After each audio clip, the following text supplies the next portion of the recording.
Okay, doing one today, just going through the schematics of a 4-tube Johnboy Tennessee Walker amplifier. Not trying to bash, but these are my real thoughts on just going through the schematics. This is a reverse engineered schematic that I made some time ago, and I had a lot of people asking about this lately and looking for them, so just doing this video to try to help. And this again is a reverse engineered schematic to a Johnboy Tennessee Walker. This is a 4cx250B box, only the two-piece box. So anyway, that's the RF deck, that's the power supply, and I'm going to start over here with the power supply and my thoughts on it. The one I have, it uses a nice hefty high voltage transformer on it. You know, they spent some money on a high voltage transformer, but they didn't spend any money anywhere else on the thing. Well, first of all, it uses 8 200 UF capacitors for the high voltage. The voltage is fine on those, but 8 200 UFs divided by 8 is 25 UFs total capacitance.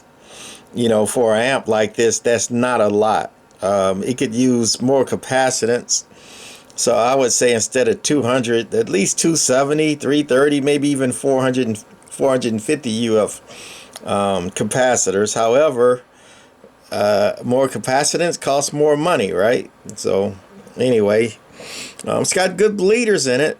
That's fine. Got a bleeder across each capacitor. Those are fine. 82K. That's pretty good bleed for the thing. Another thing I don't like is with this two-piece amplifier, the high voltage out going into the RF deck, it just uses regular 1000-volt rated electrical wire. It doesn't use high voltage wire out. Just uses 2 lines of 1000 volts. So you got basically, you know, 2200, 2400 volts going through a 1000-volt rated electrical wire. That's not safe. I don't like that.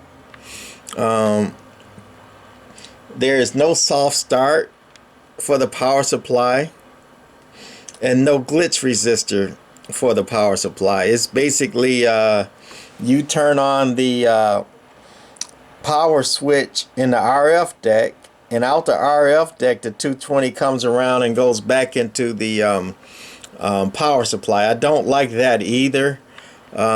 Most two-piece amps have the you know, 220 two-piece amps have the power coming in to the power supply and then just straight out to the RF deck, and they use a relay or a contactor or something to turn it off and on. This one, nope. The AC coming in, your line voltage coming in, goes from the RF to the RF deck first, and then through the power switch and back to the power supply. I don't like that. This amp has no time delay. Doggone it, looks like my camera's gonna die. So I'm gonna leave the picture here and just go through what else. The blower, low voltage transformer, and the filament transformer are all hot wired or hot chassis, meaning it takes one leg of the 220, which is 110, and hooks to the hot side, and they ground the other side of the input of the transformer and the blower. That's not good. That's not safe. That's hot chassis with it. The only fuses are the main 220 coming in fuses. Nothing else is fuses. So the filament, you know, bias, screen, all that is not fused. The screen is not regulated. There's no metering. It just has a neon light. No high voltage meter, no RF meter, nothing like that. And there's no safety choke for the plate blocking capacitor. If the plate blocking capacitor fails, most bigger amps have a choke that catches that high voltage DC and shorts it out if the plate block capacitor fails. This does not have that. So this will do the watts for sure. You know, John Boy's talk. But all in all, it's not a well-built or a safe amplifier. But anyway, trying to make a good picture of the schematic. That's the RF deck. The only thing that's kind of wonky about that also is this is the screen. And they use a center tap of the screen transformer. And it goes through the high-low switch. On high, it uses a full-way bridge with the screen diodes. On low, it connects to the center tap of the transformer.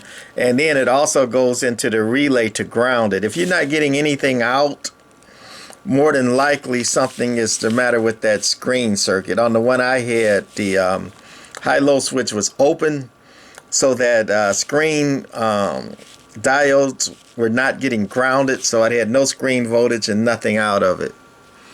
Other than that, pretty simple design. And my camera's gonna die any second, so I'm gonna call it. Good luck. Bye.